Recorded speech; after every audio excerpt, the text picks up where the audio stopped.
দেখতে পাচ্ছি বিশ্ববিদ্যালয়ের প্রশাসনে একটা দলের প্রতি অনেক বেশি বিশ্ববিদ্যালয় প্রশাসন তারা দল কাজ করছে বলে আমাদের কাছে মনে হচ্ছে এবং আমরা চাই এই ডাকসুটা একটি স্বতঃস্ফূর্ত ডাকসু হোক।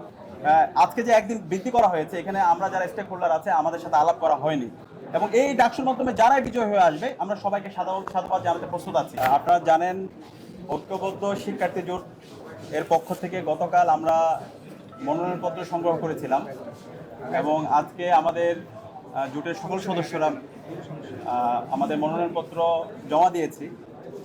তো আমরা শুরু থেকে বলছিলাম এই ডাকসু নির্বাচনে আমরা একটা ইনক্লুসিভ প্যানেল করতে চাই এবং আমাদের প্যানেল গতকালকে ঘোষণা করার পরে ঢাকা বিশ্ববিদ্যালয় সহ বাংলাদেশের সবাই সারা দেশব্যাপী স্বতঃস্ফূর্ত আমরা রেসপন্স দেখতে পেয়েছি এবং বিশেষ করে বিশ্ববিদ্যালয়ের শিক্ষার্থীরা আমাদেরকে বিভিন্ন ধরনের পরামর্শ দিচ্ছে। তাদের যে দাবি দেওয়া, তাদের যে প্রত্যাশা, তাদের যে আকাঙ্ক্ষা, সে আকাঙ্ক্ষার কথাগুলো আমরা শুনছি।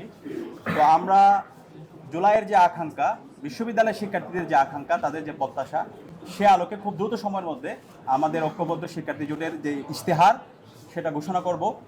এবং আপনারা জানেন, বিগত 54 বছর ধরে বাংলাদেশে মাত্র 7 বার ছাত্র সংসদ নির্বাচন হয়েছে এবং ছাত্র সংসদ নির্বাচন হলেও 6 বার হয়েছে। ছাত্র সংসদ নির্বাচনে শিক্ষার্থীদের, বিশ্ববিদ্যালয়ের শিক্ষার্থীদের যে আকাঙ্ক্ষা, এখানকার যে দাবি, বিশ্ববিদ্যালয় প্রশাসনকে যে বাধ্য করা শিক্ষার্থীদের যে দাবিগুলো আছে, সেই দাবিগুলোর প্রতিচ্ছবি আমরা দেখতে পাইনি।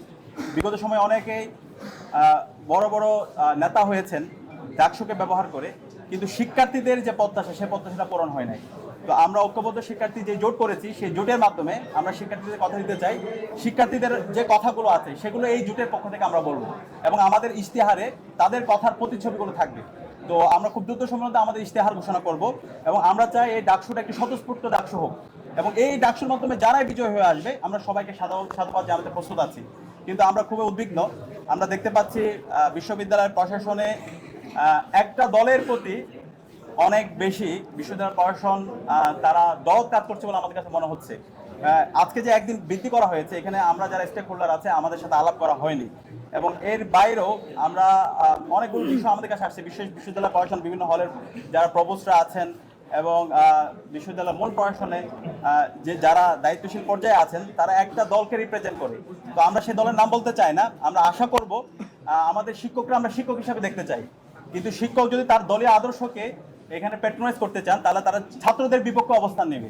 আমরা অনুরোধ করবো, শিক্ষকরা আমরা সবসময় শ্রদ্ধা করি, শিক্ষক আমাদের শ্রদ্ধা, শিক্ষকরা তাদের শ্রদ্ধার জায়গাটা তারা রক্ষা করবে। এখানে যত অংশীজন আছে, যারাই দাঁড়াচ্ছে, সবার জন্য লেভেল প্লেয়িং ফিল্ড এনশিওর করা, এটা হচ্ছে ওনাদের অন্যতম দায়িত্ব এবং আমরা আশা করছি আমাদের শিক্ষকরা সে জায়গায় দায়িত্বশীল আচরণ করবে।